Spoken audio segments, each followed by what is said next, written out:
बिहार में मुख्यमंत्री नीतीश कुमार के नेतृत्व में एनडीए सरकार का गठन हो चुका है और सभी मंत्रियों को विभागों का बंटवारा भी हो गया है।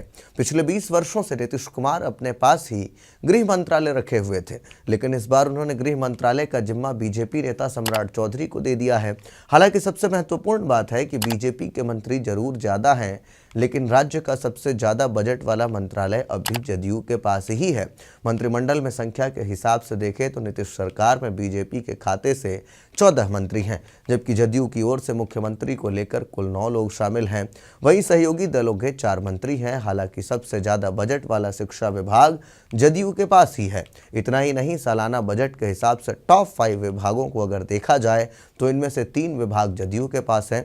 नीतीश कुमार की अगुवाई वाली बिहार सरकार ने साल 2025 से 2026 के लिए करीब 3,16,000 करोड़ रुपए का बजट पेश किया था। कुल बजट का करीब 20% हिस्सा शिक्षा विभाग को आवंटित किया गया। संबंधित वित्त वर्ष में बिहार शिक्षा विभाग को करीब 60,000 करोड़ दिया गया। इसी के साथ अब जरा जान लेते हैं कि किन मंत्रियों को कितने बजट वाले मंत्रालय मिले हैं।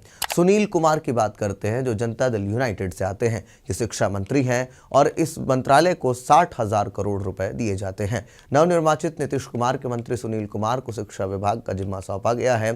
सुनील कुमार के पास शिक्षा के साथ साथ विज्ञान, प्रावैधिकी एवं तकनीकी शिक्षा विभाग है। उनके सभी विभागों के कुल बजट की बात करें तो करीब 62,000 करोड़ रुपए हैं।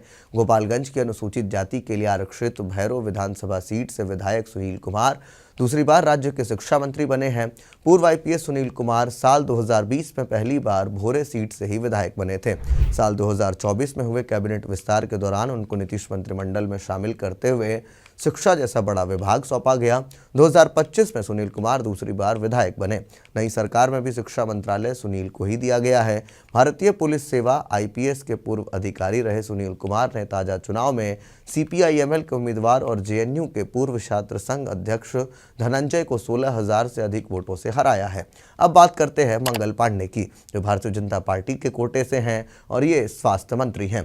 इस मंत्रालय को लगभग 20,000 करोड़ रुपए आवंटित किए जाते हैं।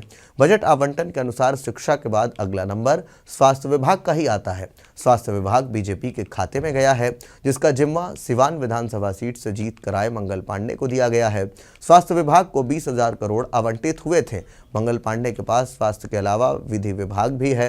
दोनों विभागों का कुल बजट 21,000 करोड़ रुपए है। सम्राट चौधरी की बात करते हैं, जो बीजेपी कोटे से हैं और ये गृह मंत्री हैं। गृह मंत्रालय का बजट 17,000 करोड़ का है। बजट के हिसाब से तीसरे नंबर पर मंत्रालय गृह विभाग का ही आता है। गृह मंत्रालय का जिम्मा राज्य के उप मुख्यमंत्री सम्राट चौधरी के पास है। तारापुर विधानसभा सीट से जीतने वाले सम्राट चौधरी बीजेपी विधायक दल के नेता चुने गए हैं। गृह विभाग को 17,000 करोड़ आवंटित है। और अब बात करते हैं श्रवण कुमार की। श्रवण कुमार ग्रामीण विकास मंत्रालय संभाल रहे हैं और ये जनता दल यूनाइटेड से आते हैं और इस मंत्रालय को लगभग 16,000 करोड़ रुपए आवंटित किया जाता है।